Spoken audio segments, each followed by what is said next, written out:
Hello and very warm welcome once again to the Tax Express. आपके इस चहेते YouTube channel पर आप सभी का एक बार फिर से स्वागत करता हूं। दोस्तों, पिछले वीडियो में आपको याद होगा कि मैंने आपसे डिस्कस किया था इनकम टैक्स लॉ का एक इम्पॉर्टेंट प्रोविज़न जो कहीं ना कहीं हम लोगों की ज़िंदगी में अफेक्ट आता है और जिसके लिए जानना हमारे लिए बहुत ज़रूरी है। और वो था किसी भी प्रॉपर्टी का गिफ्ट, विल, सक्सेशन या इनहेरिटेंस के अंतर्गत जब प्रॉपर्टी पास ऑन होती है और सक्सेसर द्वारा उस प्रॉपर्टी को सेल कर दिया जाता है तो उस पर कैपिटल गेन का कैलकुलेशन किस प्रकार होता है, इंडेक्सेशन कौन से ईयर से दिया जाएगा। तो वहाँ पर मैंने आपसे एक कॉन्फ्लिक्ट, एक कंट्रोवर्सी भी डिस्कस की थी जो कई बार जो टैक्स प्रोफेशनल्स होते हैं उनके माइंड में भी आती है कि इंडेक्सेशन कौन सी ईयर से एप्लीकेबल होगा, प्रीवियस ओनर के ईयर से या फिर जिस ईयर में असेसी द्वारा फर्स्ट टाइम उस असेट को इनहेरिट किया गया यानी कि होल्ड किया गया। तो आइए अब इस वीडियो में मैं आपसे डिस्कस करता हूँ क्या इसका पॉसिबल रेजोल्यूशन क्या है और इस बारे में जुडिशियल आउटलुक क्या है। इस कंट्रोवर्सी को दूर करने के लिए कई केसेस हमारे पास अवेलेबल हैं। इसमें एक लीडिंग केस है बॉम्बे हाई कोर्ट का CIT वर्सेस मंजुला जे शाह के केस में। इस केस में इन सिमिलर सर्कमस्टांसेस में बॉम्बे हाई कोर्ट के सामने जब ये प्रश्न आया कि इंडेक्सेशन का बेनिफिट असेसी को इन केसेस में कब से मिलना चाहिए, जब प्रीवियस ओनर द्वारा असेट एक्वायर किया गया था उस ईयर से या जहां पर इनहेरिट किया गया है फर्स्ट टाइम उस ईयर से। तो यहाँ पर बॉम्बे हाई कोर्ट ने इन प्रोविजंस को इंटरप्रेट करते हुए ये क्लियर किया कि असेसी को इंडेक्सेशन का बेनिफिट उस ईयर से दिया जाना चाहिए जिस ईयर में प्रीवियस ओनर ने प्रॉपर्टी को एक्वायर किया था और ना कि उस ईयर से जहाँ पर कि ये असेसी फर्स्ट टाइम उस असेट को इनहेरिट किया था या होल्डर बना था या ओनर बना था। तो यहाँ पर CIT वर्सेस मंजुला जे शाह बॉम्बे हाई कोर्ट का एक लीडिंग केस लॉ है जो ये सपोर्ट करता है कि इंडेक्सेशन का बेनिफिट आपको प्रीवियस ओनर ने जब एक्वायर की थी प्रॉपर्टी उस ईयर से ही मिलना शुरू हो जाएगा। दिल्ली हाई कोर्ट का एक जजमेंट है Arun Shunglu trust versus CIT के केस में। ये भी बॉम्बे हाई कोर्ट के इस व्यू को सपोर्ट करता है और इस केस में भी दिल्ली हाई कोर्ट का ये मानना था कि लॉ की इंटेंशन ये नहीं है कि कॉस्ट ऑफ एक्विजिशन का जो इंडेक्सेशन है उसके बेनिफिट को रिड्यूस कर दिया जाए सक्सेसर के हैंड्स में जस्ट बिकॉज कि उसने वो प्रॉपर्टी बाद में इनहेरिट की थी।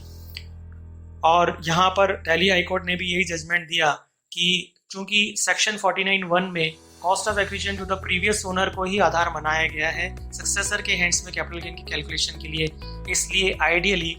यहाँ पर इंडेक्सेशन का बेनिफिट भी प्रीवियस ओनर ने जब प्रॉपर्टी एक्वायर की थी उस ईयर से मिलना शुरू होना चाहिए। अब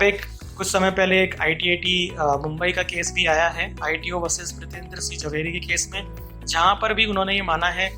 कि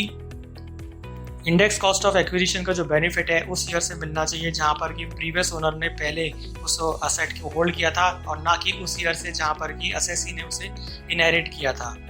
उन्होंने बोला कि The same has to be understood as defined under explanation 1B to section 2 subclause 42A।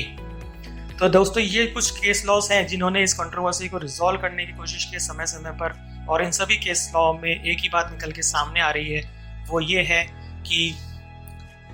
Index cost of acquisition का बेनिफिट उसी ईयर से मिलना चाहिए जहां पर कि प्रीवियस ओनर ने प्रॉपर्टी को एक्वायर किया था। और इस संबंध में मेरा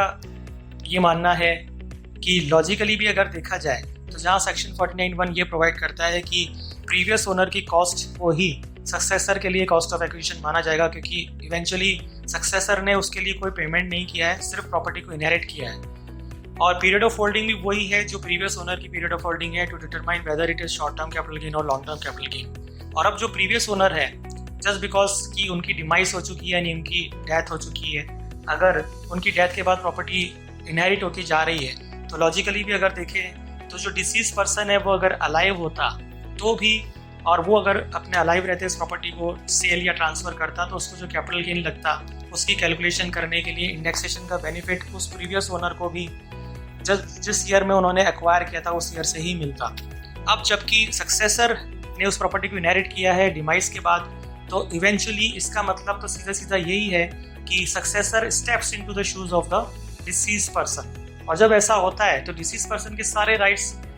सक्सेसर को भी मिलने चाहिए। और अगर डिसीज पर्सन को अगर वो अलाइव होता तो इंडेक्सेशन का बेनिफिट उसी साल से मिलना शुरू हो जाता जिस साल से उन्होंने एक्वायर किया था, तो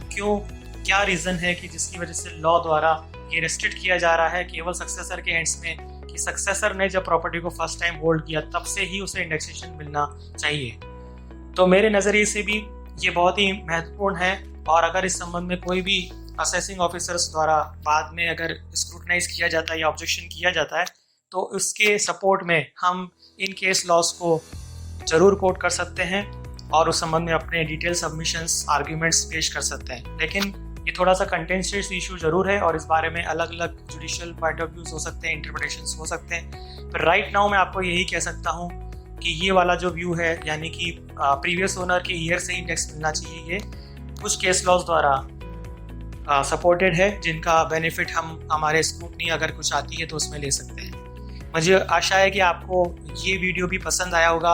और इसने आपको एक महत्वपूर्ण जानकारी प्रोवाइड की होगी। अगर आपको वीडियो पसंद आए तो लाइक कीजिए, शेयर कीजिए और चैनल को सब्सक्राइब करना ना भूलिए। धन्यवाद।